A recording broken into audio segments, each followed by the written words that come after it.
A lot of times we can read books, listen to gurus, and do all different types of practices or adhere to dogmas, and we still kind of stagnate spiritually.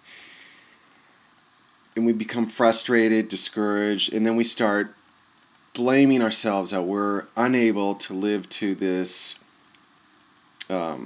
measurement that other people have set. The path other people have laid before us is this is what it means to be a spiritual person.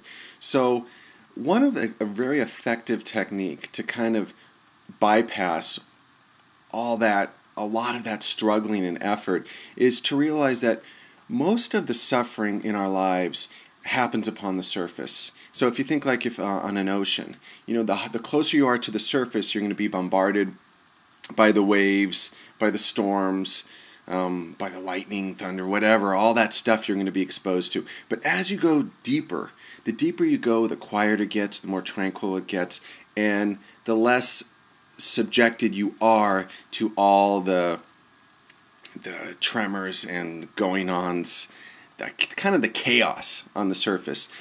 And from a very young age, we are conditioned to live our lives on the surface. So everything that we do and how we measure ourselves internally is superficially or surface based. So the car we drive, the careers we have, our smartness, how intelligent we are, the grades we get in school, our success and how we succeed in sports or different activities. All that stuff kind of puffs up the surface part of our being, the ego, if you want to call it.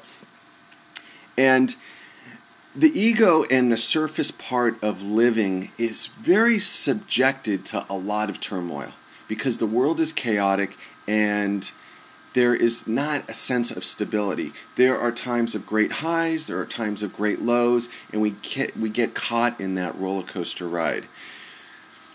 One of the secrets, or one of the techniques that really helps bypass all that commotion is taking our energy. See, our energy is so focused, and we give out our energy, and it's externally based, and we want approval, we want people to like us, we want our lives to seem ordered and structured and successful and accomplish things.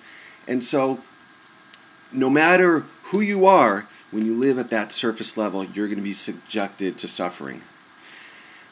So it's taking that energy and now turning it inward and going within. And one of the first things that you notice is you start, as you go inward, you become aware of the mind and the ego and the chatter. And the deeper you go down to the depths, that becomes less relevant over your life. So, in other words, the chatter and the mind and, criticizing yourself, judging people, analyzing, trying to control, seeking security, comfort, and safety, and having this kind of swimming against the current type of living diminishes. And there's more of a peace, more of acceptance, and a more of going with the current and the flow of life. And your identity is no longer based on what happens on the surface.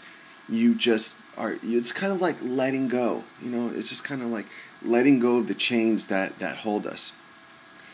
And as we go deeper, what happens in the material physical world just loses its stranglehold upon us. And one of the things that people do, one of the mistakes that I often make and people make in the spiritual circles is they go deeper, but yet they still cling on to that mental chatter, and they still cling on to things in the material external world. And they start trying to control the ego or the mind or the external. And then again, this is like, holding on to a balloon or something that's going to bring you back up to the surface. The moment you clutch onto those things, it brings you to the surface. Now, those things are going to still happen. The mind and the ego is still going to criticize you, saying you're not doing enough, you're not spiritual enough, you're not loving enough, you're not successful enough, you're still, all these things are wrong with you. And as you go deep, you take all of that and you give it a big hug and you embrace it and you say, that's okay. I'm not living up to the standard of what, maybe some spiritual gurus or teachers or books or religions are telling me to adhere to. I'm going within. And as we go within, that stuff just loses, again, it just doesn't affect us. We're beneath that storm on the surface. And we say, oh, okay, my mind is saying this, that I messed this up, or I don't do this right, or I'm not kind enough, or I should be more successful. And it's just that awareness, that stillness, that awareness, and knowing that that is not your identity. That is not who you are. Now, the world and the people around us want us to adhere to that identity, to that social status, and they'll do a lot of things. There's so much in the external world that will enforce, kind of like a whip or a rod that a sheep herder will have, and try to ring us back in, and we'll say, oh, this person's doing this or saying this, or I'm receiving disapproval here. And then we'll start questioning ourselves. And it's that questioning ourselves that weakens or brings us up back to the top of the top, where all the storms and stuff are. So, and it's this gradual, when we be patient with ourselves, as we slowly go deeper, it's not a huge jump. First, we start with the things that are easy, the things that we can just, observation, or just things that normally might have slightly bothered us that people might say, or things that we might criticize ourselves. We start that gentleness and that lovingness and that acceptingness, and saying, one of the key things is, part of being a human being on this planet is you're going to be flawed. You're going to have weaknesses. You're going to be kind of a little bit neurotic. It's just part of the human condition, and especially as you live up the top. And are measured by these external standards. So we go deeper. And how do we go deeper? One of the things that really helps to go deeper is simplicity. And really cutting out all the clutter and the physical clutter, the responsibilities, all the obligations. As much as we can is releasing that, because all that stuff pulls you out in the external world. And then once your life is simple, it's like you're letting go some of the chains or strings that kind of have this weight over your spirit. And the next thing is stillness. Stillness is a huge, important key ingredient to going deep. And what we do and what we've been conditioned to do is listen to the mind, is to analyze the mind, is even to try to figure out our spiritual walk up here. So, oh, I need to do this, oh, I need to do that.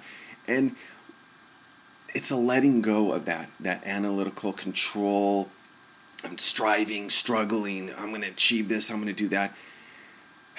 And it's just like an exhale, a breath of relief, and then you practice stillness. So there's not all that external clutter or static, with the television, with the cell phones, with all these things, and there's a cleanliness that starts manifesting in your external world, a simplicity, a cleanliness, and then you just can sit and just be still.